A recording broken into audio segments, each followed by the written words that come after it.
টাকা? বউ, এই যে অনেক কষ্ট করে 1 কেজি চাল আনছি, দোকানে অনেক মানুষ ছিল, লুকায়া লুকায়া 1 কেজি চাল আনছি। এটা নাও, রান্না করো, আমি ঘরে গিয়ে বসি। আচ্ছা ঠিক আছে, তুমি ঘরে যাবো, আমি এখনই ভাত চড়াই দিতেছি। আচ্ছা ঠিক আছে।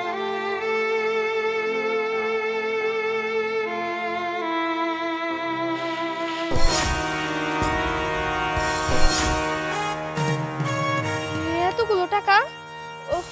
ওগো, কই আছো তুমি? তাড়াতাড়ি আসো, দেখো আমি কতগুলো টাকা পেয়েছি। আব্বা, বর্ষা, কোথায় তোমরা? তাড়াতাড়ি আসো। ভাবি, হায় আল্লাহ, এতগুলো টাকা তুমি কই পাইলা? আমি তো জানি না কিছুই। তোমার ভাই হইলো চাল দিয়ে গেল রান্না করার জন্য, চাউল এই কুলার ভিতর ঢালার সাথে সাথে এতগুলো টাকা পেয়েছি। আরে কি হইছে হেনে? তুই সিরিয়াসলি করতেছস কে? বাবা দেখো, এটা তো সত্যি সত্যি 1 বান্ডিল টাকা। টাকা? ওগো, দেখো না, তুমি যে আমার একটু একটা চাউল দিয়ে গেল না রান্না করার জন্য, যেই চাউলটা আমি কুলার ভিতর ঢালছি দিয়ে এতগুলো টাকা তুমি কই থেকে পাইছো? আমার কত দেখি। চাউলের মধ্যে টাকা মানে? আরে আমার কাছে তো চাউল কেনার টাকাই ছিল না। তোর কাছে টাকা নাই, তাহলে চাউলের ভিতরে টাকা আসলো কই থেকে? চাউলের ভিতরে টাকা এলো কি কইরে সেটা জানবার চান? আমি সকালবেলা আপনাকে বাড়ির পাশটা যাইবার লাগছিলাম, তখন দেখি। ওগো, কইতেছিলাম কি, আমার কাছে জমানো টাকা যা আছে তা দিয়ে আজকের মধ্যে চাল কিনা হয়ে যাব, কিন্তু কালকা থেকে আমরা কি করব? আমার কাছে তো বেশি টাকা নাই। যদি ঘরের টাকা বেশি থাকতো তাহলে তোমার দিতাম, তুমি একটা কাঁচামালের ব্যবসা করতা। এখন তো আমাকে জায়গা জমি বন্যা ডুবে গেছে, চাষাবাদ করে খাওয়ার তো কোনো উপায় নাই। আর তোমার যে একটা ব্যবসা করার জন্য টাকা দেবো, সেই টাকাটুকু নাই। কি পোড়া কপাল নিয়ে যে জন্ম নিছিলাম।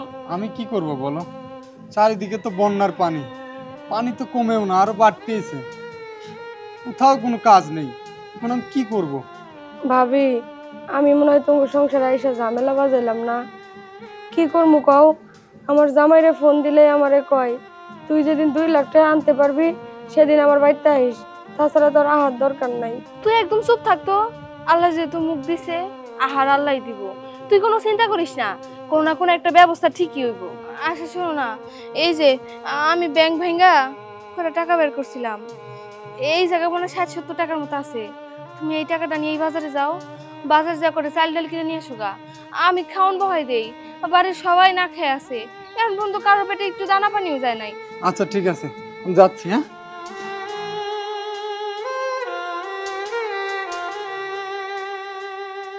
ওরে কিরা, স্বপন না? ও স্বপনই তো, তাহলে কাম সারছে।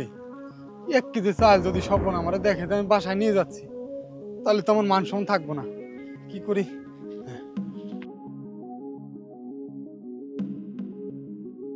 এই স্বপন, এই কই যাচ্ছিস? আরে ভাই দোকানে গেছে ক্যারাম বোর্ড খেলবো। আরে এখন দোকানে যাবে, দোকানে কত মুরব্বী মানুষ, তার মধ্যে তুই চাল বাল কি করবি? তোর দোকানে এখন যাওয়া লাগবে না, তুই বাসায় যা। আরে ভাই কি কইতাছেন, সকালবেলা ভাই এলাম। আরে তোর বাপে দেখলে তোরে রাগ করবো, যা দোকানে যাওয়া লাগবে না, যা যা বাসায় যা। আচ্ছা ভাই ঠিক আছে। যা।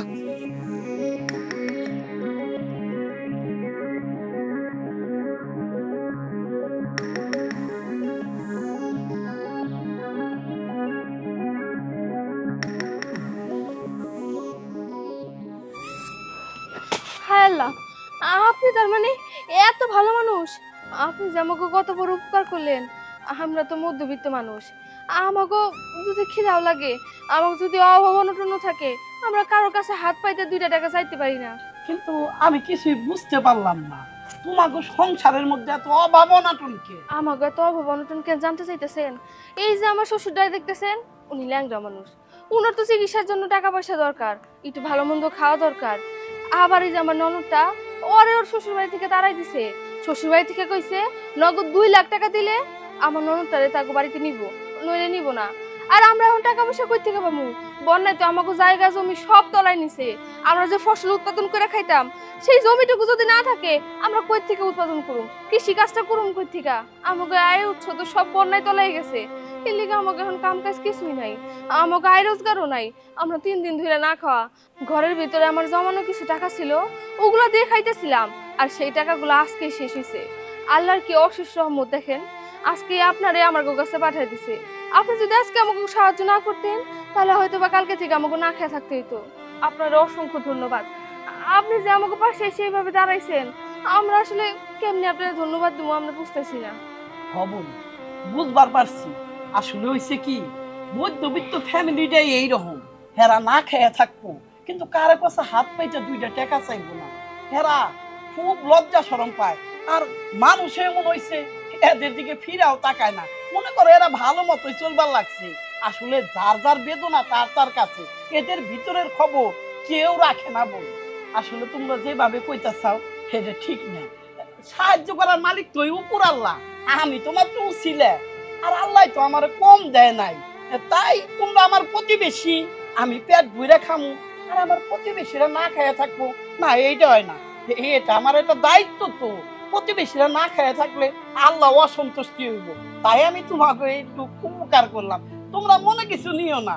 হ ফেরদৌস ভাই, আপনি অনেক ভালো মনের মানুষ, আল্লাহ আপনার ভালো করুক। ফেরদৌস ভাই, কিন্তু এতগুলা টাকা আমি আপনার শোধ দিব কিভাবে? আরে ভাই, এইভাবে কইতাছো কে? এই টাকা তোমাকে এখনই দিন লাগবো না, চারিদিকে বন্যার পানিতে থই থই করতেছে, তুমিও তো বাড়ি বসে রয়েছো, কাম কাজ করা পারো না। বন্যার পানি যায়, খেত খামারে যাও, কাম কাজ করো, যখন একটু স্বচ্ছ লইবে যদি পারো আস্তে আস্তে আমারে দিও, তাতে সমস্যা নাই। আল্লাহ তো আমার কম রাখে নাই ভাই। আর মুরব্বী, আপনি চিন্তা করবেন না, ওই যে আপনার বৌমা কইলো ওষুধের নাকি 10,000 করে টাকা লাগে, আমি তো আর কত দিমু। ঠিক আছে, আমি আপনার প্রতি মাসে 5,000 করে টাকা দেবো, আপনি কোনো চিন্তা করেন না। চাচা তাহলে আমি আসি, বোনেরা ভাই আমি আসি। হ্যাঁ আচ্ছা ভাইজান। আচ্ছা, ভালো থাকো চাচা, আসসালামু আলাইকুম। আচ্ছা, ওয়ালাইকুম সালাম। শোনো না, দেখছো ফেরদৌস ভাই কত ভালো মনের একজন মানুষ। তুমি একটা কাজ করবা, বন্যায় তো আমাকে জমি টলাই গেছে, তুমি শুকনা জায়গায় একটা কাঁচামালের ব্যবসা করো এই টাকাগুলো দিয়া। এই টাকাগুলো এমনি এমনি নষ্ট করো না, ধরো। আচ্ছা ঠিক আছে, এটা তোমার কাছেই রাখো, যখন আমি ব্যবসা শুরু করি তখন নিব। আচ্ছা ঠিক আছে, এবার তোমরা ঘরে যাও, আমি ভাত চড়াই দিই। আচ্ছা আচ্ছা। চলো ভাবি, আমি তোমার হেল্প করি। বের হ বলছি, বের হ। আমার নাতিরে মারতেছেন কে? আমার নাতির কি করছে?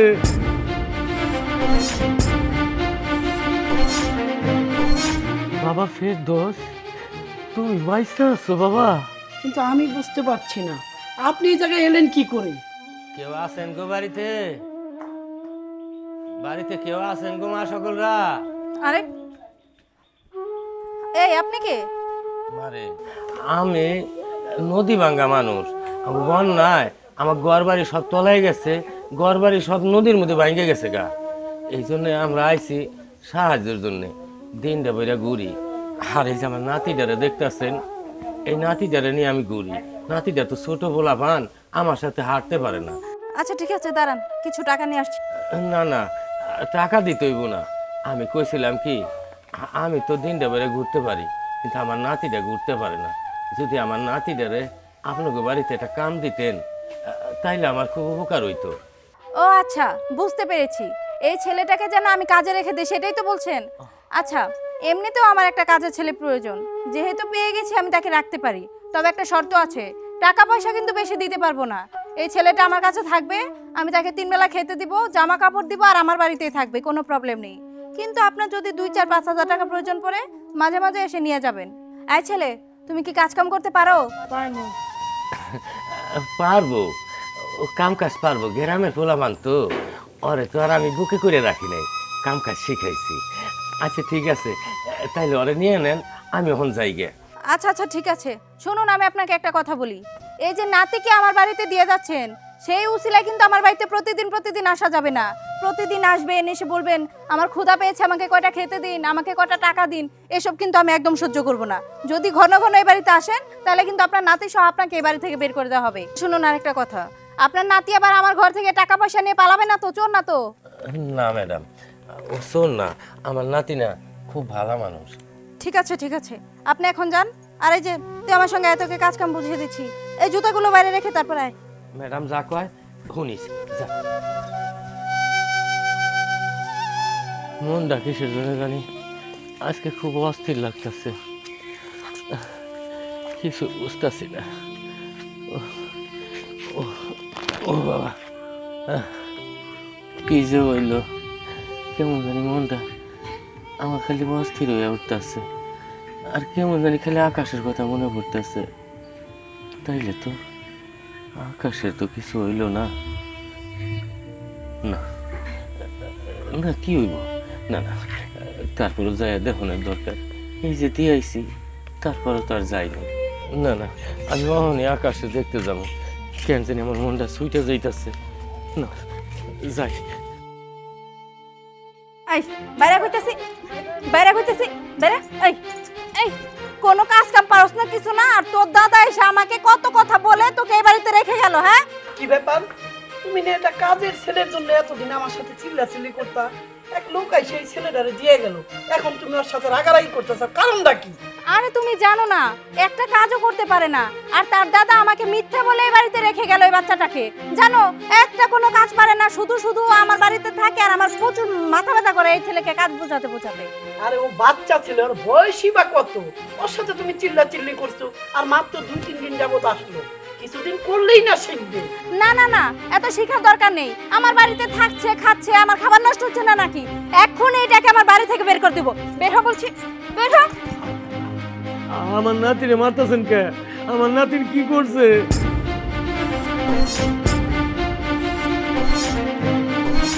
বাবা ফেরদৌস, তুমি বাইসা আছো বাবা? কিন্তু আমি বুঝতে পারছি না আপনি এই জায়গায় এলেন কি করে। মানে তুমি কি এই লোকটাকে আগে থেকে চেনো নাকি? না মানে এই আর কি। আরে মানে মানে করছো কেন? যেটা সত্যি সেটা বলো, চেনো? আমি কইতেছি, এই ফেরদৌস হইল আমার মেয়ের জামাই, আর এই যে ফুলাটা দেখতেছেন এটা ফেরদৌসেরই ফুলা। আজকে থেকে 15 বছর আগে এই ফেরদৌস বাবাজি আমাকে এলাকায় ব্যবসা বাণিজ্য করতো। ওই ব্যবসা বাণিজ্য করানোর সময় আমার মেয়ের লগে একটা সম্পর্ক হয়ে যায়। তখন তিনি প্রস্তাব রাখে গ্রামের মানুষ নিয়ে আমি মেয়েটারে তার সাথে বিয়ে দিই। বিয়ে দেওয়ানোর পরে আমার মেয়ের গর্বে ও আইলো। বিয়ার কিছুদিন পরে ফেরদৌস বাবাজি কইতেছে আমি বাড়ি যাই, বাড়ি যাইয়া বাবারে কইয়া বিলা অনুষ্ঠান করে ওর বাড়িতে নিয়ে যাবো। সেই যে গেল, আর আমাদের সাথে যোগাযোগ করলো না। মা এই আপনি কি পাগল হয়ে গেলেন নাকি? হ্যাঁ, মাথা ঠিক আছে আপনার? 15 বছর আগে সে কি করে আপনার মেয়েকে বিয়ে করবে? না বিথি, উনি যা বলছে এটাই সত্যি। তার মানে এত বড় একটা কথা তুমি আমার থেকে এতদিন লুকিয়ে এসেছো। দেখো, আমার সঙ্গে কিন্তু কাজটা একদমই ঠিক করোনি। তুমি বিষয়টা আমাকে অন্তত জানাতে পারতে, আমি তোমার বাবাকে বুঝিয়ে বলতাম, তোমার বাবা আমাকে তোমার সঙ্গে বিয়েটা না দিত। আমি আজ থেকে 15 বছর আগে ওনাদের এলাকায় ব্যবসা করতে গেছিলাম। ওনার মেয়েরে দেখে আমি পছন্দ করে বিয়ে করি। বাবা জানার পর ওই মেয়েকে আমার বউ হিসাবে মেনে নিতে পারিনি, আর আমিও কোনো দিন ওনাদের ওই এলাকায় যাইতে পারিনি। সেই যে চলে আইছি, আর যাইনি। বাবা পরে জোর করে তোমারে আমারে বিয়ে করাইছি। বিথি, তুমি আমার ক্ষমা করে দাও। আসলে এই কথাটা তোমার কাছে আমার আগেই বলা উচিত ছিল, কিন্তু আমি বলি নাই। তোমার কাছে একটা অনুরোধ বিথি, ও যেহেতু আমারই ওরজার সন্তান, দয়া করে তুমি ওরা মাইনে নাও। আচ্ছা ঠিক আছে, যেহেতু তোমারই ছেলে, আমি তাকে অবশ্যই মেনে নিব।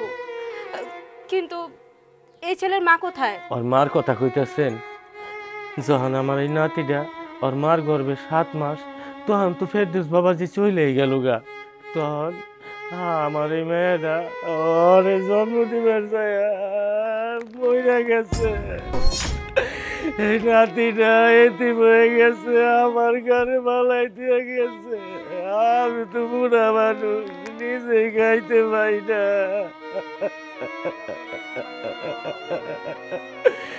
আপনার কাছে অনুরোধ করে কইতাছি, আমারে দেখতে হইব না, আমার এই নাতিটারে আপনি মাইনে নেন। হ্যাঁ বিথি, তুমি ওরা মাইনে নাও। এখন থেকে তোমার ছেলের মতো ওরে মানুষ করবা। চাচা, আপনি একদম কান্না করবেন না। আমার সামনে যদি কেউ কান্না করে, সেটা আমি সহ্য করতে পারি না। সত্যি কথা বলতে কি, আমারও না অনেক দিন আগে বিয়ে হয়েছে, প্রায় 7 বছর। আজ পর্যন্ত আমি একটা সন্তান জন্ম দিতে পারিনি। আমি যেহেতু একটা ছেলে পেয়েছি, আমি তাকে হারাতে চাই না। আজকে থেকে সে আমার সাথেই থাকবে, আমার বাড়িতে। আমি তাকে আদর যত্নে অনেক বড় করব, পড়াশোনা শেখাবো। জানেন চাচা, আমার মনে হচ্ছে যতটুকু অন্যায় হয়েছে বাচ্চাটার সঙ্গে, এই সব কিছুর জন্য না ফেরদৌস দায়ী। আজকে যদি ফেরদৌস তার সাথে এই অন্যায়টা না করতো, হয়তো বা এই বাচ্চাটা মা হারা হতো না, এতিমের মতো বড় হতো না। আচ্ছা যাই হোক, শুধু শুধু এত কথা বলে কি লাভ? যেহেতু আপনার বাড়ি বন্যাতে ভেঙে গিয়েছে, আপনি রাস্তায় রাস্তায় ঘুরছেন, আজকে থেকে আপনি আমার বাড়িতে থাকবেন, আমার বাবা হয়ে থাকবেন। আপনার আর কোথাও যেতে হবে না, আপনার একদমই চিন্তা করতে হবে না। আসুন ভিতরে আসুন। আচ্ছা ঠিক আছে মা।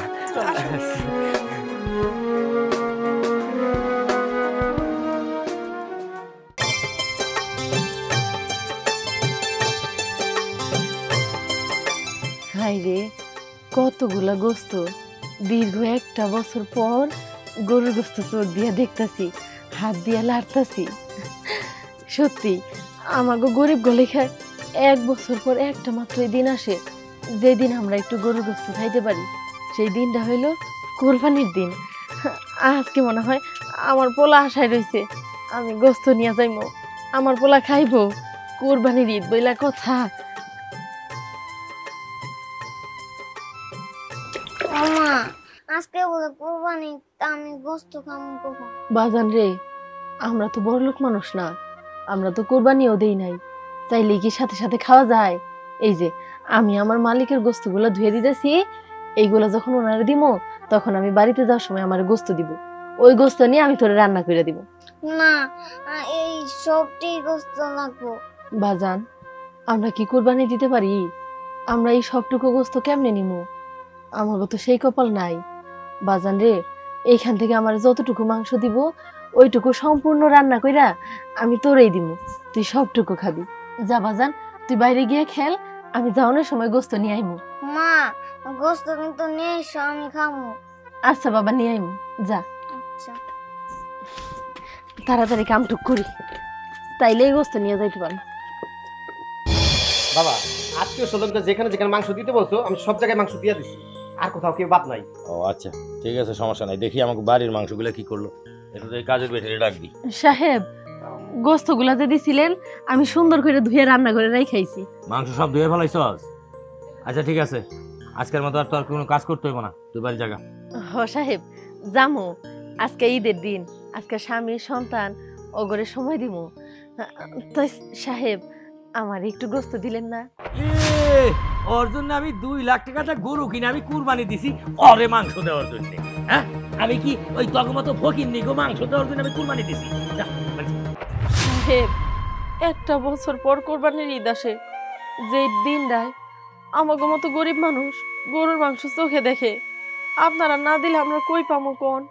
ও সাহেব, আমি শুনছি কোরবানির ঈদের মাংস নাকি 3 ভাগে ভাগ করা হয়, 1 ভাগ নিজের থাকে, আরেক ভাগ আত্মীয় স্বজনের, আর 1 ভাগ যেটা থাকে এটা নাকি গরিব দুঃখীর।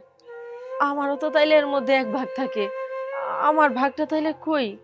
এই, তোর কাছে আমার কুরবানি নিয়ম শিখতে হইব? হ্যাঁ, আমার মাংস মাংসেরে দিমু না আমি ফ্রিজে ঢুকাই রাখুম না রাস্তায় ফেলাই দিমু, এটা আমার ব্যাপার। এই তুই কিটা? হ্যাঁ, আরে বাবা, এই ফকিনির সাথে আস্তে কথা বলো, ওর সাথে কথা বলতে যায় আমাকে মেহমান গিলা যদি শুনে তাইলে আমরা কিপটা কইবো। ওই ফকিনির বাচ্চা, তুই তো যাবি? কুরবানি কি তগলিকে দিছে রে? আরে আমরা কুরবানি দেই, কোনো ভাগাভাগি লাগে না এনে। আমরা মন চাইলে আত্মীয় স্বজনের দেই, না মন চাইলে না দেই, সবগুলা ফ্রিজে ভরে রাখি। এইবারকার মাংস ওইবার পর্যন্ত আমরা খামু। আপনারাই তো কইলেন আপনারা 1 বছর কোরবানি দিয়া পরের বছর পর্যন্ত খান, কিন্তু আমাকে দেখেন আমরা এতটাই অসহায়। একটা বছর পর একটা দিন আসে কোরবানির ঈদ, এই দিনটাতেও না আমরা গোস্ত চোখে দেখি না। এই যে দেখেন, আমি যখন আপনার মাংসগুলা ধুইলাম, আমার পোলাটা এসে আমার কাছে বারবার আবদার করতেছিল ও গোস্ত খাবো। আমার যদি গোস্ত না দিয়ে পাঠাই দেন, আমি আমার পোলাটার মুখে কি দিমু? আজকে তো ঈদের দিন, বেশি না, আমার অল্প একটু গোস্ত দেন না, আমি একটু আমার পোলাটার মুখে দিতে চাই। আমার পোলাটা যে আমার দিকে মুখ কইরা তাকায় আছে, আমি গোস্ত ছাড়াই গেলে ও কান্নাকাটি করবো, আমার একটু দেন না সাহেব। তুই তো ফকিনি জ্বালাই খাইতেছ রে বাবা, তুমি কিছু কইবে না আমি কিছু কমু? এই এই ছেড়ি, তুই হলো গরিব মানুষ, গরিব মানুষের এত জিভে থাকবো কে? হ্যাঁ, জিভে থাকবো কিসের জন্য? গরিব মানুষের কোন যদি মাংস খাওয়ার লোভ থাকে না, এই কথাটা মনে করে রাখিস। আর মাংস তো খামু, আমগো তো কোটিপতির পোলারা, তোরা এসে দেখবি আমরা লোক খামু, তাই না বাবা? আরে এই, তুই হলো গরিব মানুষ, তোর এত গরুর মাংসের উপরে এত লোভ যাইব কিসের জন্য? হ্যাঁ, মাংস ধুইবার যাইয়া এই মাংসের মধ্যে লোভ লালসা দিয়ে আইছে। হ্যাঁ বাবা, তুমি ঠিক কইছো, তাই ওর আর কাজের হাত দরকার নাই, ওরা আজকে বাই করে দেবো বাবা। হ্যাঁ, তুই ঠিক কথাই কইছস, ওরে আজকে ঈদের মধ্যেই আমার এই চাকরি থেকে বাইর করে দেবো। এই হুন, কালকের থেকে তুই এনে আবি না, যা বাইরে, তোর চাকরি আজকের থেকে নাই, যা। না সাহেব, একটু মায়া করেন, আমার চাকরি থেকে বিদায় করেন না। আমি তো অল্প একটু মাংসই চাইছি, আপনাকে ঘর ভরা আজকে গোস্ত, আপনারা আমার একটা গরু একাই কোরবানি দিছেন, আমার পোলাটার জন্য কি একটু গোস্ত হইব না? এই তুই কি যাবি না তোর গার ধাক্কা দিয়ে বাইর করে দিমু? এই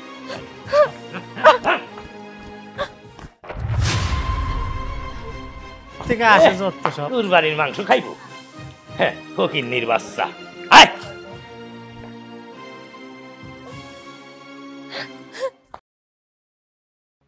আল্লাহ, এমন জীবন আমার কেন দিলা, যে জীবনে বছরের একটা মাত্র দিন, কোরবানি ঈদের দিন, তারপরেও কিনা আমি আমার স্বামী সন্তানের মুখে একটা মাত্র মাংসের টুকরা তুইলা দিতে পারি না।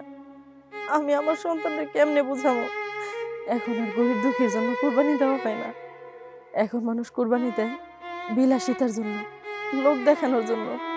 এখন মানুষ কোরবানি দেয় প্রতিযোগিতা করে, কার গরুর দাম বেশি, কার গরুর মাংস কত কেজি, কে তার আত্মীয়র বাসায় দিব আগে, কে কত বেশি খাইতে পারে, আর কে কত দিন তার ফ্রিজ ভরে রাখতে পারে।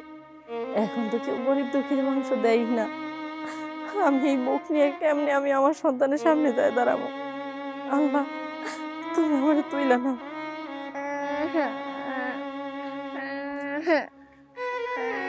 বাবা, কি হয়েছে তোমার? কান্দাছো কেন? আব্বা তুমি গোস্ত আনো না, আমি গোস্ত খাও। না রে বাপ, আমি গোস্ত আনি নাই, যেখানে কাম করি ওইখান থেকে আমার এক টুকরা গোস্তও দেয় নাই। আব্বা আজকে গেলে কোরবানি ঈদ, আর সব জায়গায় মানুষরা গোস্ত এনে খাইতেছে, আমি গোস্ত খাবো। অবশ্যই খাবি বাবা, তোর মাই কামে গেছে, বড় বাড়িতে কাম করতেছে, ওই বাড়িতে থেকে তোর মায়ের অনেক গোস্ত দিয়ে দিব।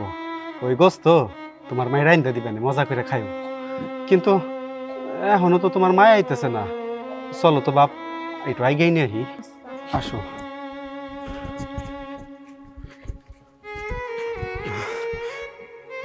পরি, তুমি এখানে বসে আছো? জানো পরি, আমি যে বাড়িতে কামলা দেই ওই বাড়ি থেকে আমার এক টুকরা গোস্ত দিল না। এইদিকে তোমার পোলাটাও কান্নাকাটি করবার লাগছিল গোস্ত খাওয়ানোর দিকে। আর আমি কইছি চিন্তা করিস না বাজান, দেখবি তোর মাই যে বাড়িতে কাম করে ওই বাড়িতে থেকে আসার সময় তোর লিগে মেলা গোস্ত নিয়ে আসবো। তুমি আসতে দেরি করতেছো দেই, হ্যাঁ পোলা ধরে নিয়ে গিয়ে এলাম। গোস্ত আনছাও না? গোস্ত নিয়ে চলো তাড়াতাড়ি বাড়িতে যাই। কি হইলো, কথা কইতেছ ওনাকে? পরি, হ্যাঁ পরি, পরি তোমার কি হয়েছে? পরি, পরি চোখ খোলো, পরি কথা কও, পরি কথা কও, পরি তোমার কি হয়েছে? কাঁদিস না রে বাপ, আমি বুঝতে পারছি তোর ভাই যে বাড়িতে কাম করে তোর ভাই সেই বাড়িতে কোনো গোস্তই দেয় নাই। তোর ভাই দুঃখে আক্ষেপে এই দুনিয়া ছেড়ে চলে গেছে। আল্লাহ, এইটা তুমি গরিব রে কেমন জীবন দিলা? আজকে কুরবানির একটা দিন, আমাকে কপালে কি একটা টুকরা গোস্ত জুটলো না। পরে পরে তুমি চোখ খুলো, আমাকে কোনো গোস্ত খাওয়া লাগবো না, আমরা ডাইল ভাত খাই থাকো। তোমার তুমি বিনাশ পরে। আমার গোস্ত লাগবে না, তুমি ফিরে আসো মা, আমার ফিরে আসো।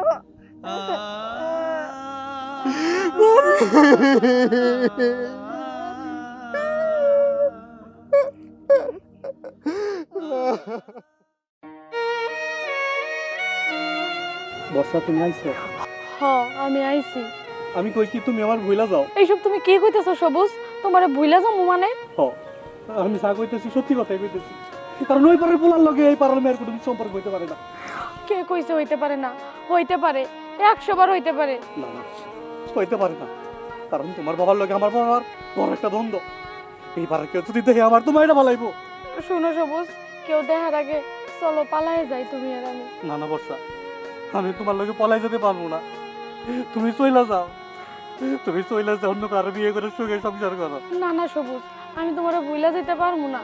মরলে তোমার সাথে মরুম, বাঁচলে তোমার সাথে বাঁচুম। আমি অন্য কাউরে বিয়ে করতে পারুম না সবুজ। বর্ষা, আমার কসম লাগে, তুমি আমার ভুলে যাও। না না সবুজ, আমি তোমারে কোনোদিনও ভুলে যেতে পারুম না। জানো বর্ষা, আমি তোমার অনেক ভালোবাসি। আমিও তো তোমারে অনেক ভালোবাসি সবুজ, আমিও তোমারে যারা বাঁচুম না। ফকিনির বলা তুই গাং হাতরিয়া, তোর বাড়ি হলো গাঙ্গের উপর, আর তুই গাং হাতরিয়া এসে তুই আমার মেয়ের হাতে প্রেম করতেছ। তোর বাপ দাদার 14 গোষ্ঠীর হাতে আমার আজ পর্যন্ত 10 বছর ধরে ঝগড়া, আর তুই এসে তো আমার মেয়ের সাথে প্রেম করবার লিগে তোর একবারে চাপিয়া দাঁত। চাচা, আমি কই কি, আমার বাপ দাদার লোকে আপনাকে ঝগড়া ছিল ঠিক কথা, আমরা তো কোনো অপরাধ করি নাই। আমি বর্ষারে অনেক ভালোবাসি, ওরে স্যার আমি বাঁচবো না চাচা। ওই কিছু থাকবি ফকিন্নির বাচ্চা, ব্রাহ্মণ হয়ে চাঁদের দিকে হাত বাড়াস। চাচা, আমি 5 মাস ধরে কইতাছি আপনার মেয়ের আমি পছন্দ করি, আপনার মেয়ের আমি বিয়ে করতে চাই। টাকা পয়সা ধন দৌলত কোন দিকে আমার কম, আপনি তা দেন না ঠিকই তো। আপনার মেয়ে প্রেম প্রীতি করে ফষ্টির সরকার একটা ফকিন্নির বাচ্চার লাগে। আরে বিয়া তো তোর হাতেই দিমু, ওরে দইরাকে মারে। ভাইজান, ধনী গরিব টাকা পয়সা দেখে কখনো প্রেম হয় না। আমি বর্ষারে আমার মন থেকে ভালোবাসি, ওরে স্যার আমি বাঁচবো না, ওরে স্যার আমি বাঁচবো না। দেখছেন মাদ্র সাহেব, আপনার সামনে কি করে আবার জড়াই ধরতেছে? ফকিনির বাচ্চা, লজ্জা শরম বলতে কিচ্ছু নাই। আমার সামনে তুই আমার মেয়ের জড়িয়ে ধরছস, মার রে। আচ্ছা বাচ্চা,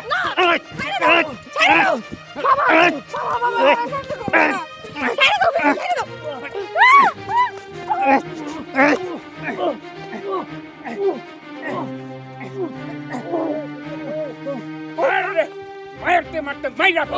না না, মাইরো না, মাইরো না, আরে মাইরো না। বাবা, বাবা তুমি না করো না, সবুজরে মারতে নিষেধ করো। মাইরো না হৃদয়, সবুজরে মাইরো না হৃদয়। হৃদয় থাম, ওর আর মারিস না। ওই হন, তোরে জানি আর গাঙ্গেরি পারে আর না দেখি, যদি আর পরে দেখি তোর বাইরে আর ঠ্যাং ঠুং আমি ভেঙে খাইছি। হৃদয়, ওর হাত ধরে টানতে টানতে বাইতে নিয়ে আয়, আমি ওহনি কাজে নিয়ে আইতাছি। আজকে তোকে বিয়ে দিয়ে দেবো, বিয়ে যাতে। আপনি যান কাজে লাগেন। আমি যাবো না, আমি যাবো না। সবুজ, সবুজ।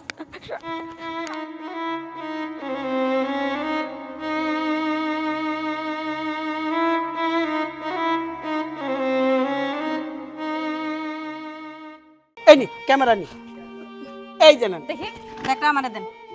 চাচা একটু সরেন তো। নেন নেন নেন, আমার একটা সুন্দর করে ছবি তুলেন। এই নে, চুপ। তুমি কে? আমি একটা প্রতিবাদী মেয়ে। এই যে ধরো, এই যে নাও। শোনো, বন্যার পানিতে চারিদিকের এলাকা তলায় গেছে। আমি তোমাকে ভোটে নির্বাচিত চেয়ারম্যান, আমার তো একটা দায়িত্ব আছে। শোনো, এই ব্যাগের মধ্যে শুকনা খাবার আছে। এই মনে করো চিড়া, মুড়ি, গুড়, বিস্কিট, স্যালাইন, তারপরে বিশুদ্ধ পানি, এগুলো দেওয়া আছে। চেয়ারম্যান হিসাবে এটা আমার নৈতিক দায়িত্ব, এটা তোমাকে দিলাম, রাখো। চেয়ারম্যান সাহেব, সত্যি আপনারা খুব ভালো মানুষ। আমাকে মতো বন্যার্থ মানুষ গো, আপনারা এইভাবে সাহায্য করতেছেন, আমরা খুব খুশি হয়েছি। এই জন্য তো আপনারা ভোট দিয়া আমরা নির্বাচিত করছি। আচ্ছা চেয়ারম্যান সাহেব, তাইলে আমি এখন আসি। আসসালামু আলাইকুম। চেয়ারম্যান সাহেব, এটা আপনি কি করলেন? আরে আপনার মাথায় তো দেখতে কোনো বুদ্ধিই নাই, আপনি চেয়ারম্যান হলেন কিভাবে? আপনি এই বন্যার সময় মানুষের দান খারাত করবেন আর সেগুলো একটু ফেসবুকে ছবি টবি তুলে দেবেন। ওই সামনের নির্বাচনে আপনার দেখবেন যে অটোমেটিক সবাই ভোট দিতে। আপনি কি করতেছেন? কোনো ছবি তোলা নাই, কিছু তোলা নাই, আপনি অমনি সব কিছু দিয়ে দিচ্ছেন। আসলে কটা ছবি তুলি ফেসবুকে দেই, ভালো হবে। বাবা বাবা, চেয়ারম্যান তো ভালোই ব্যবসা শুরু করে দিছে। গরিব মানুষের কয়টা চিরা মুড়ি দিব, তাই ভিডিও করে ফেসবুকে ছাড়ার ধান্দা। এইগুলা তো এই গ্রামে হইতে দেওয়া যাবো না। চেয়ারম্যানে কেউ কিছু কয় না দেখা চেয়ারম্যান খুব বাড়া বাড়ছে, কিন্তু এভাবে মুখ বন্ধ করে রাখলে তো চেয়ারম্যান পার পাওয়া যাবো। প্রত্যেকদিন নতুন নতুন কাহিনী শুরু করে দিব। কয়েকদিন আগে ওই যে সরকার থেকে যে চাল ডাল দেয়, ওগুলা কাটে আমাকে দিল না, কয় কি ওইগুলা নিলে নাকি টাকা দেওয়া লাগবো। তারা আজকে তোর এমন ব্যবস্থা করবো না চেয়ারম্যান, সারা জীবন মনে রাখবি। ওই তুই তো ঠিকই কইছিস ফিরোজ, এইটা তো আমার মাথায় ছিল না। এই দেখি দেখি, দেন ব্যাগটা দেন। এই নি ক্যামেরা নি, এই যে নেন। দেখি একটা আমারে দেন। চাচা একটু সরেন তো। নেন নেন নেন, আমার একটা সুন্দর করে ছবি তুলেন। এই নে, চুপ। তুমি কে? তোমার এত বড় সাহস! আমি একজন এলাকার রানিং চেয়ারম্যান, জনগণের প্রতিনিধি, তার সামনে তুমি ব্যাগটা টান দিয়ে আমাকেই দিচ্ছ? তোমাকে এত সাহস দিচ্ছে কে? আমি একটা সাধারণ মেয়ে, আমি একটা প্রতিবাদী মেয়ে। আপনি যদি রানিং একটা চেয়ারম্যান হইয়া সামান্য করে খালি মুড়ি আর কয়েকটা শুকনো বিস্কুট দিয়া ছবি তুলে ফেসবুকে ছবি ছাড়তে পারেন, তাহলে আমি কেন পারবো না? আমি আপনার হাতে ব্যাগটা তুলে দিব, আমিও আপনার সাথে ছবি তুললা এটা ফেসবুকে পোস্ট করবো, কি পারবো না? রাখো তোমার প্রতিবাদী নারী, তোমার এত বড় সাহস আমার হাত থেকে ব্যাগ নিয়ে যাও। কি করবেন? কিছু করতে পারবেন? আপনি তো কিছুই করতে পারবেন না, কারণ আপনি একটা রানিং চেয়ারম্যান। আর আমরা যদি সাধারণ মানুষ আপনারে ভোট না দিয়ে রানিং চেয়ারম্যান বানাইতাম, তাহলে আপনি কোনোদিন এসব কাজ করতে পারতেন না। আমরা যদি সাধারণ পাবলিক এখন খেবি না, চেয়ারম্যানের খাতা থেকে আপনার নামটা এখনই কাটা পড়ে যাইব। আপনি এতক্ষণ যা করছেন না সবকিছু আমার কাছে রেকর্ড করা আছে। এই যে দেখেন, এই মোবাইলের মধ্যে আপনি যা যা করছেন সবকিছু আমি দূরে থেকে দাঁড়ায় দাঁড়ায় রেকর্ড করছি। আর আমি যদি এখন এই ভিডিওগুলো ফেসবুকে ছাড়া দিই না, তাহলে আপনার ভাইরাল হওয়ার শখ না এখনই পূরণ হয়ে যাব, এখনই আপনি ভাইরাল হয়ে যাবে। বই বই তোমার কাছে একটা রিকোয়েস্ট, বই তুমি এগুলো বাদ দাও। কিসের ভিডিও কিসের ভাইরাল? আমি এখন থেকে কথা দিতেছি, আমি নিজ উদ্যোগে এই গ্রামের যত বন্যা কবিলতে লোকজন আছে না, সবার মধ্যে ত্রাণ সামগ্রী দিব, কোনো ছবি টবি উঠান না। ভিডিওটা আমার কাছে থাক, আমি ডিলিট করবো না। আগে আপনি যান, ভালোই ভালোই সবারই সাহায্য করেন, আর আমাকে গ্রামে কার কি সমস্যা আছে ওটা সমাধান করেন, তারপরে আপনার সাথে নিয়ে এই ভিডিও ডিলিট করবো। বই তুমি এগুলো ডিলিট করে দাও। এই হারামজাদা, এই ফিরোজ, তোর কারণে আজকে আমার এই মান ইজ্জত সব গেল। বুদ্ধি দেস না, তোর বুদ্ধির কারণেই এই যে আজকে বোন সব রেকর্ডিং করছে। আমার তো এগুলো যাই সম্মান সব যাইবো। হারামজাদা কোথাকার। বোন আমি কথা দিলাম এগুলো আর কোনোদিন করুম না, তুমি ডিলিট করো দয়া করে। এই যে আমি গেলাম। দাঁড়া মা, মারে তোমার মতো এরকম প্রতিবাদী মায়া যদি বাংলাদেশে প্রত্যেকটা গ্রামে থাকতো, তাইলে না কতই ভালো হইতো। মারে আমি তোমার জন্য আমার হৃদয় থেকে অনেক দোয়া করি। চাচা, এই যে এটা নিয়ে আপনি আপনার জায়গা মতো যান। আচ্ছা আসি, আসসালামু আলাইকুম। এই যে চেয়ারম্যান সাহেব, সাবধানে থাকেন, ভিডিও কিন্তু আমার কাছে আছে। এই দে ক্যামেরা দে। হারামজাদা মোটা মাথা কোথাকার, তোর জন্য আজকে যাই সম্মান আমার সব কিছু জান থেকে আমার চোখের সামনে থেকে। চেয়ারম্যান সাহেব চালে না বাদ যাচ্ছে, এই জায়গায় দাঁড়ায় দাঁড়ায় তামসা করতে চাও। এমপি সাহেব আসার সময় হয়ে গেল, শিগগিরই আমার সাথে আয়।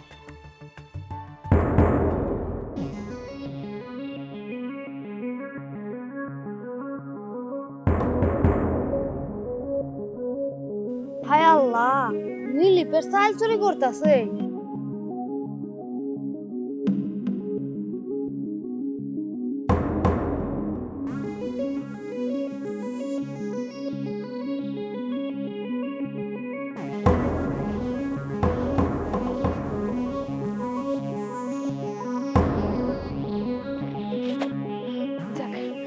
এক বস্তা চাল আনছি, আরেক বস্তা জানিয়ে আসি। আরে আমার চাল, আরে আরে আরে আমার চাল, আমার চাল। ইব্রাহিম এক কাজ করো, তাড়াতাড়ি সব চালগুলো ওই জায়গায় নিয়ে চল। ওই স্যার ওই জায়গায় থেকে ত্রাণ বিতরণ করবো, নিয়ে চল। স্যার এনে দেখ তো 10টা ছিল, এখন দেখতেছি 9টা। হ্যাঁ আসলেই তো, এই জায়গায় তো 10টা ব্যাগই আসছিল, 9টা দেখতেছি। ওই যে একটা স্যারের হাতে ব্যাগ, ওটা তো আমাকে ওই ব্যাগ। ইব্রাহিম যা তোর ধরে নিয়ে আয়। তাড়াতাড়ি যা। আজ কাজ করে শিক্ষা দিতেছি চুরি করা। এই না মা, না না, এই এই বেদব কোথা, এই তোর এত বড় সাহস, আমার প্রাণের চাল চুরি করছো। তোর মাইরে হেলাম, মাইরে হেলাম। এই এই স্যার, স্যার আর কটা দেন। মাইরে হেলাম,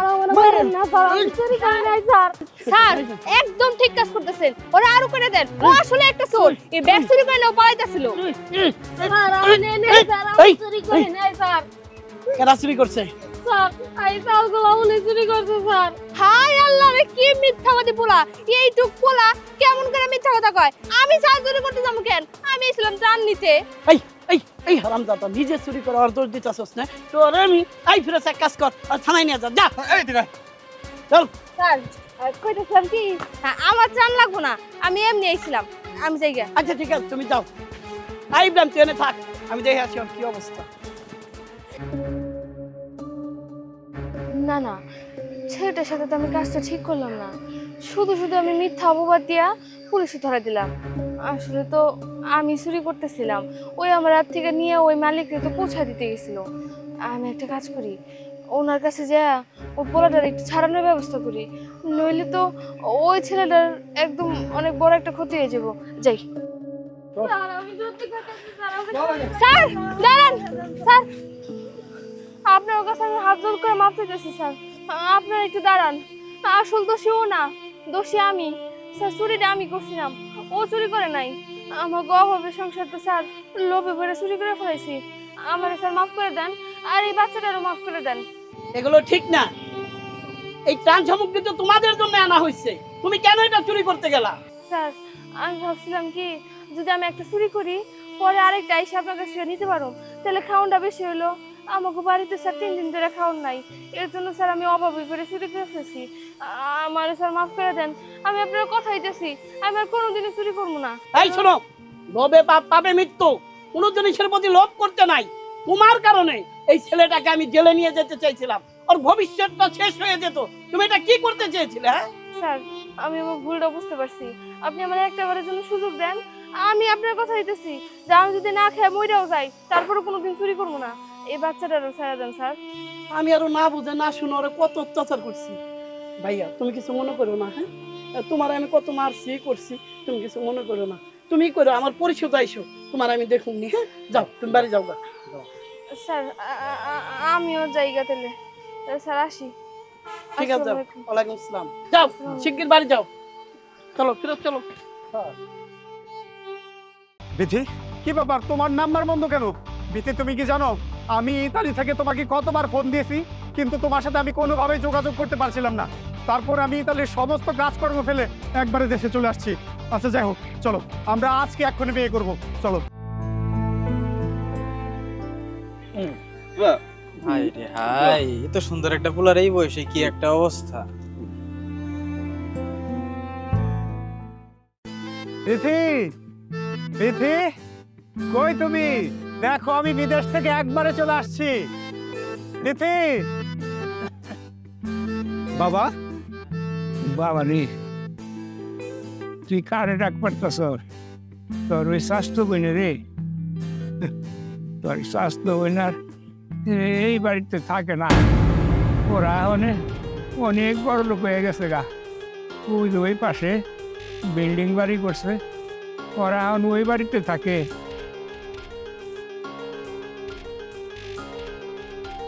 এত বড় ব্যাগ, আব্বা আমগো বাইতে কি কেউ আইছে? এত বড় ব্যাগ কে আইছে আমগো বাইতে? আর তুমি কাল কথা কইতেছিলা? আরে হ, বিদেশ থেকে তোর ভাইয়ের নাই মাইছে। কি কইলা? ভাইয়া আইছে? ভাইয়া কই? ভাইয়া ও তো খুশি হইয়া কোনো লাভ নাই রে মা। তোর ভাইয়া তো আমার জন্য আসে নাই। তোর ভাই ওই যে তোর স্বাস্থ্য বোন বিথি আছে না, বিথির বাড়ি চলে গেছে গা। কি কইলা? বিথি গো বাইতে গেছে ভাইয়া? চলো বাবা তাড়াতাড়ি চলো।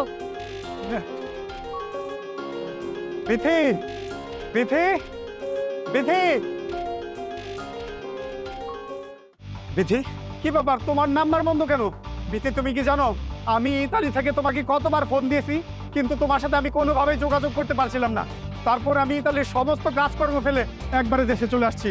আচ্ছা যাই হোক, চলো আমরা আজকে এক্ষুনি বিয়ে করবো, চলো। বিয়ে করব? আমি তোমাকে? এই আমি কেন তোকে বিয়ে করতে যাব বলতো? তোর মতো ফকিনীকে আমি কেন বিয়ে করব? কি আছে তোর ব্যাংকে, কয় টাকা আছে? আমাকে বিয়ে করে তুই খাওয়াবে কি? তোর বাবা তো বিক্রয় করে সারাদিন, আর তোর ছোট বোন সে তো মানুষের বাসায় চাকরানির কাজ করে, আর আমি কি না তোকে বিয়ে করব? এই তোর কি যোগ্যতা আছে আমাকে বিয়ে করার? তুমি এটা কি বলছো?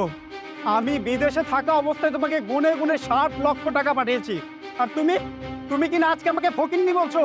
বিথি তুমি কি জানো আমি বিদেশের মাটিতে থেকে দিনরাত হাড় ভাঙা পরিশ্রম করে মাসে লক্ষ লক্ষ টাকা ইনকাম করেছি শুধুমাত্র তোমার চাহিদা পূরণ করার জন্য।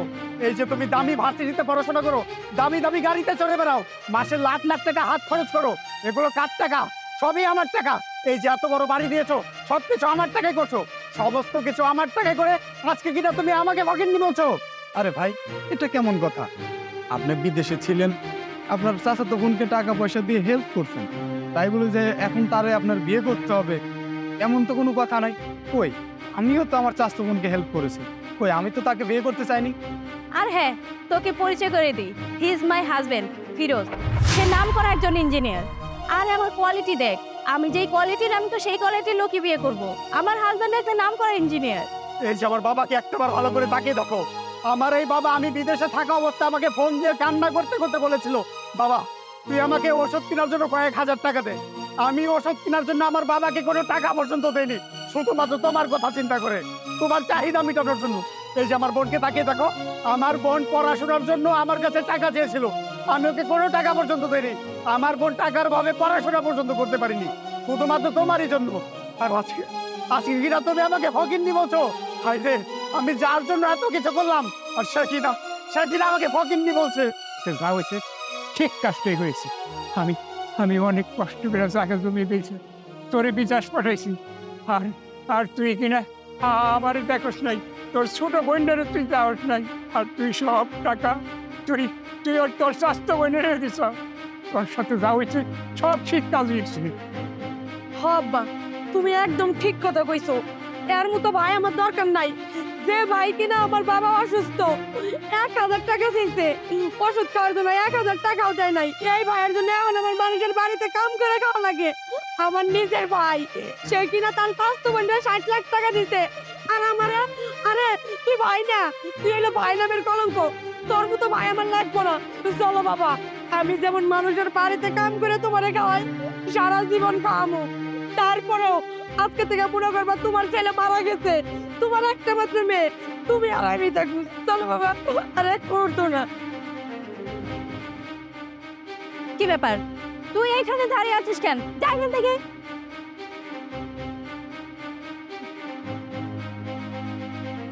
ফিরোজ চলো চলো।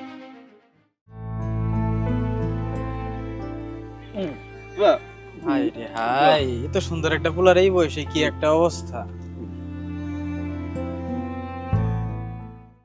আব্বা টাকা দেন, টাকা লাগবো আমার। টাকা লাগবো মানে? এই যে কয়েকদিন আগে যে তোর 3000 টাকা দিলাম, আবার এসে টাকার লিগে আমি এত টাকা পাবো কখন? আমি টাকাটুকু দেওয়া পারবো না। আব্বা আমার ফ্রেন্ড সার্কেল আছে, আমার চলতে হয়, আমার চলতে গেলে টাকা লাগে। আপনি টাকা দিবেন না? আমার 1 ফ্রেন্ড টাকা লাগবে, আপনি টাকা দেন। আমি টাকাটুকু দেওয়া পারবো না। এই টাকা নিতে নিতে এই তোমার আর কম দেয়নি কে? এই যে শার্ট কিনছো 5000 টাকা দামের, প্যান্ট কিনছো 3000 টাকা দামের, জুতা তোমার 5000 টাকা দামের, এই এত টাকা দিয়ে এগুলো কিনলে পরে কে আমার মতো স্যান্ডেল পাইতাম জানা? আর এগুলো কিনতে কি বন্ধু বান্ধব ঘুরো? আমি এত টাকা পাবো কেন? আমি টাকাটুকু দেওয়া না। আব্বা চলতে গেলে টাকা লাগে, এখন টাকা ছাড়া চলা যায় না। আমার ফ্রেন্ড সার্কেল আছে, ফ্রেন্ড সার্কেলের সাথে আমার চলতে হয়। আব্বা আপনি টাকা দিবেন না? আমি কি অন্য কারো কাছে টাকা চাবো? আপনি আমার আব্বা, আপনি তো টাকা দিবেন। আরে বাবা রে, তোর ছোট কালের থেকে খাওয়া পড়িয়া মানুষ করছি, তুই আমার একটাই মাত্র বলা, তোর লেখাপড়া শিখে এত বড় করছি, তুই এখন শিক্ষিত হইছিস, তুই একটা ভালো চাকরি বাকরি দেখা করা পারস না, তুই খালি আমার কাছে টাকা চাস। আমি এত টাকা পাবো কেন? আব্বা চাকরির কথা কইতেছেন, আমি চাকরির জন্য কোন জায়গায় না গেছি, কত জায়গায় ঘুরছি, কোন জায়গায় চাকরি পাই না। এখন আব্বা টাকা ছাড়া চাকরি হয় না। আপনি টাকা দিতে পারেন না, দেখে আমার চাকরি হইতেছে না। টাকা দিলে আমার চাকরি ঠিকই হইতো। আমার ফ্রেন্ড সার্কেলকেও ঠিকই চাকরি হয়ে গেছে গা, হ্যাঁ বাসায় দিকে টাকা দিচ্ছে, তাদের চাকরি হয়ে গেছে। আপনি তো আমার কোনো টাকাই দেন নাই গা, আমি চাকরি কেমনে পাবো? আমার টাকা লাগবো, আপনি টাকা দেন। বাবার আমার এখানে বিরক্ত করিস না, তুই বাচ্চা চলে যাগা, আমি তোর 4টা পয়সা দেওয়ার না, আমি টাকা টুকা নাই আমার কাছে। বুঝছি, আপনি টাকা দিবেন না তো আমি এই বাড়িতে থাকুন না, আমি গেলাম গা, আপনি থাকেন। আচ্ছা যা যা। আরে আল্লাহ, এই পোলার যন্ত্রণায় আমি মরলাম। আল্লাহ, এই পোলা খালি টাকা টাকা, এই টাকা দিতে দিতে আমি একবারে ফতুর হয়ে গেছি। আল্লাহ তোমার কাছে দয়া করে, আল্লাহ তুমি আমার দয়া করে আমার পোলাটারে সুপথ চাই না দাও। আল্লাহ তুমি আমার পোলাটারে সুপথ চাই না দাও, এই পোলার অত্যাচার আমি বাঁচতেছি না। এখন আসে না কেন? বিরক্ত লাগতেছে আমার এখন। ও তুমি আইছো, তোমারে কইছি না যে যেখানে সেখানে আমার ডাকবা না, গ্রামের মানুষজন যদি দেখে ফেলে। গ্রামে কে কি ভাবলো সেটা আমার দেখার বিষয় না। আমি তোমার পছন্দ করি, আমি তোমার ভালোবাসি, এই জন্যই আমি আসছি। আর তুমি এগুলা কি পড়ছো? গ্রামের মেয়েরা কি স্মার্ট হইতে পারে না? এই পোশাক কি কেউ পরে এখন? হ্যাঁ, গ্রামের মায়েরা স্মার্ট হইতে পারে, কিন্তু আমি কোনোদিনও স্মার্ট হইতে পারবো না। আমি যেমন এমনই ভালো আছি। আমি হইলাম কৃষকের মাইয়া, আমি কেন প্যান্ট শার্ট পরে ভাব দেখাইতে যাবো? তুমি যদি এইভাবে চলো, আমি আর তোমার সাথে রিলেশন রাখতে পারবো না। আমার পক্ষে সম্ভব না তোমার সাথে রিলেশন কন্টিনিউ করা। ও, রিলেশন রাখতে পারবা না? আচ্ছা ঠিক আছে, যাও গা তুমি, তুমি তোমার মতো দেখো, আমি আমার মতো দেখতেছি। হ্যাঁ, আমি আমার মতোই যাইতাছি। আচ্ছা ঠিক আছে, যাও। কিরে মিঠু, বাড়িতে বাপের লগে রাগারাগি করে এই জায়গায় এসে বসে রইছস? কি হইছে? তোর বাপে তো সব মোবাইল করে আমার কইলো। কাকা, আমি বাসা থেকে একবার চলে আসছি, আপনি যান কাকা, আমি আর বাড়িতে যাবো না। বাড়ি থেকে পড়ছস মানে? আর আমি চইলা যাবো মানে? ওই তুই কি পাইছস? এই তোর বাপে একজন গরিব মানুষ কৃষকের কাজ মাঠে করতে করতে হার পেয়েছে বাইরে গেছে, আর তুই কি না হ্যাঁ এই বাপের কাছকে জোর করে টাকাই না ফুটানি দে। আর কাকা আমি শহরে চলাফেরা করছি, আমি ছোটবেলা থেকে এরকম করে চলাফেরা করে বড় হয়েছি, আমি এরকম করে চলি কাকা। এগুলা দেখা গেছে আমার নতুন কোনো কিছু না। এই চুপ কর, বেশি কথা কবি না। সমাজের হাতে তাল মিলায় চলতে হয়, বাপের দিকেও তো চায় দেখতেইব। বাপে খাটতে খাটতে জীবনটাকে শেষ করে দিল, তখন মানুষ করতে করতে তার আর হাল নাই। আর তুই কি না হ্যাঁ চেষ্টা করছিস কি? এটা কম পক্ষে 3000 টাকা হইব, প্যান্ট শার্ট এগুলা কি দেখাইতেছস? বাপের মতো চলতে হইব, কৃষকের পোলা কৃষকের মতো চলতে হইব। কাকা যার যার লাইফ তার কাছে, সে তার মতো সে লাইফ লিড করতেছে, আমি আমার মতো লাইফ করতেছি, ঠিক আছে। এখন তার মতো তো আমি আর লাইফ লিড করতে পারবো না। আমি আমার মতো, সে আব্বার মতো, ঠিক আছে। আমি তার মতো জীবনযাপন করতে আমার পক্ষে সম্ভব না। দেখ এই টাউনের পোলাপান গুলোকে তোর তাল মিলায় চললে কাজ হইব না, তোর পরিবেশ দেখুন লাগবো। তোর বাপ কি করে, কয় টাকা তোকে উপার্জন, সেই দিকটা তোকে তাকায় দেখতে হইব। আমি তো কাকা আব্বুরে বলে আসছি যে আমি বাড়িতে যাব না, আমার আমি নিজেই দেখতেছি, আমার তার আব্বুর দেখতে হইব না। যা তুই আমার চোখের সামনে থেকে দূর হয়ে যা। তোর বাপকে কুমু মিঠুর আর মনে করো না, মিঠু মইরা গেছে। যা কাকা আসলে আমারই ভুল হয়েছে এটা।